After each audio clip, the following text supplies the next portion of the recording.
Только лучший таксопарк, только Такси Хайп. Ждем именно тебя. WhatsApp и Telegram в описании. Приходи, подключим тебя за 3 секунды. Выводить будешь бабки, когда захочешь, ежедневно, ежечасно, ежеминутно. И у нас очень крутая служба поддержки. Жду, пиши. Еду на заказ. Вот о чем хотел сказать. Мне очень часто пишут, раньше эта ситуация касалась практически только Москвы, сейчас перебрались и в Питер. В последнее время очень активно идут контрольные закупки в такси. Очень много тормозят такси. Значит, что?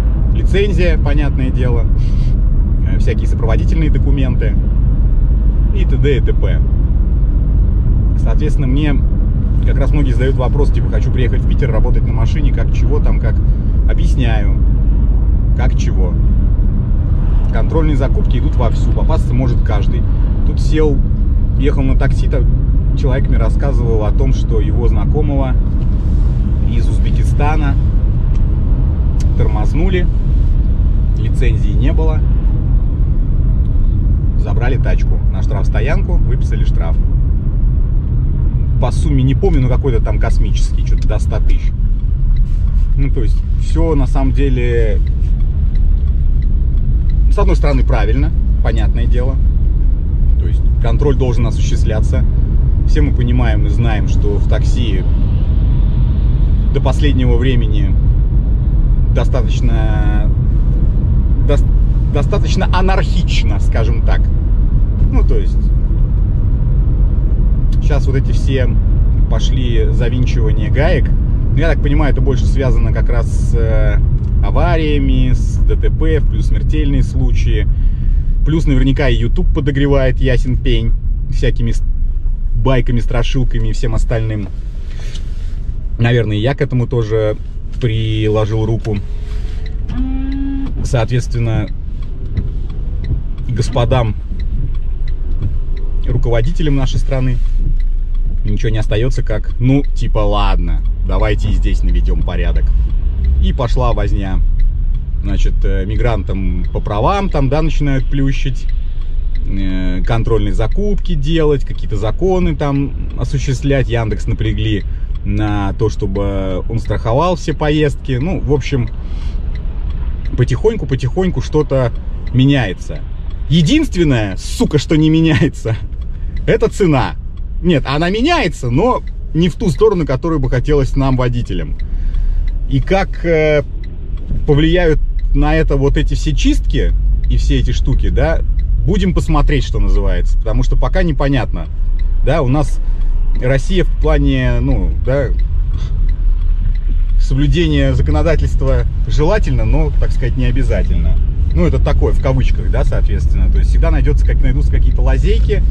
Вот, ну и плюс там, насколько хватит этих контрольных закупок. Понятное дело, что мощей, скажем так, ни людских, ни финансовых, на то, чтобы это, скажем, стало прям мейнстримом лютым, не хватит.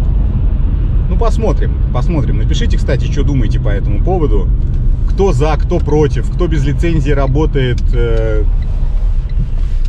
что пьете, успокоительное, чтобы вас не поймали или как. Ну, то есть, вот эти вопросы. Единственное, что я понимаю, да, что опасаться стоит только заказов по безналу. Потому что любая контрольная закупка – это опись финансов. Ну, то есть, бумажку, да, ее ксерокопируют, переписывают номера, и, соответственно, это контрольная закупка. Поэтому, как и в любой сфере, в любых услугах, да, когда делают контрольную закупку, это всегда налик. То есть, опасаться надо налика, чуваки. Опасаться надо налика. Без нала можно не бояться. Напишите, что думаете по этому поводу. Да. Она благодатна? Да. Передадите, там человек заберет. Чего, простите? Вот человек это? Заберет, да. Передадите ему. А что? Ну, Ее подруга, извини. там ничего такого. Не-не-не. Хоть ехать и недалеко, но я как бы на благодатную, боюсь, поеду через Колыму. В смысле? Ну, потому что он как бы... Я скажу, я не знаю, как что пахнет, но мне кажется, что это пахнет тем, что нельзя перевозить. И как бы я не готов этим заняться. Просто доехать и отдать. я понимаю, что мне просто доехать и отдать, но как бы найдите другого водителя, я не поеду. Ну, правда, я не поеду. Без шуток. Спасибо. Пожалуйста. Пиздец, блядь. Да. Охуеть. Пошла, бедолага. Звонить кому-то. Нормально, нет? Воняет, короче. Блядь, надо... Отмену-то сделай, курица. Короче, все поняли, чем это воняет. Да, она даже не запарилась и даже не стала за это самое. За маты. Совсем, блядь, расслабились торчки, блядь. Я хуею. Просто. Вот вообще, да, ну... А я вам скажу почему. Потому что настолько такси влилось в жизнь всех людей, и уже никто не понимает, как бы, чё к чему и как. Это все смешалось, и теперь все думают, что, ну, в принципе, можно делать, блядь, все что угодно. И причем, сейчас я вам скажу, блядь, по-моему, цена там была что-то 112 рублей. 112 рублей! За 112 рублей уехать, сука, на Колыму! Это пиздец. У меня даже здесь еще воняет, надо проветрить. Ебануться. Вообще трешак.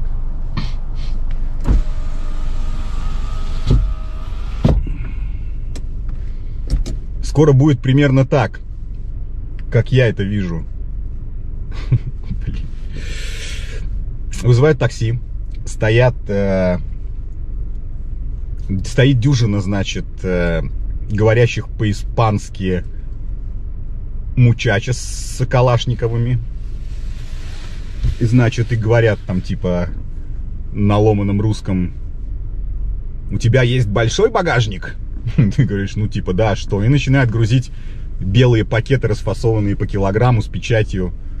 С какой-то печатью. И ты такой, типа, парни, ну, это, ну, как вы, как бы это, они... Ну, ты же Яндекс? Ну, да. Ну, и закрой пасть, вези. А, ну, нет, базара нет, поехали, что. Давай. Всегда смотрите, что перевозите, а лучше, мне кажется, вообще тариф доставка — это такое мутное, что лучше этим вообще даже не заниматься ни по тарифам, ни без тарифов, потому что можешь везти букет цветов, а в нем будет что-нибудь. Что-нибудь может пронести, а может, блядь, и не пронести. Не люблю такие схемы вообще, особенно в темных, мутных районах.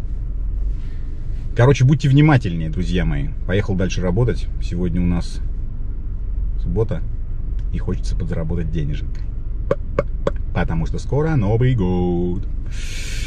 Да, напишите, братья-таксисты, кто на Новый год где отдыхает. Кто на Мальдивах, кто на Сейшелах, кто на Бермудах, может быть, кто на Бали. Напишите, очень интересно. Какие вы отели взяли. 5-звездочные, 7-звездочные, 12-звездочные.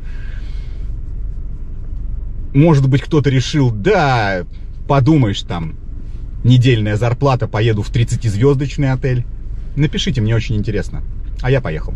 Пока-пока.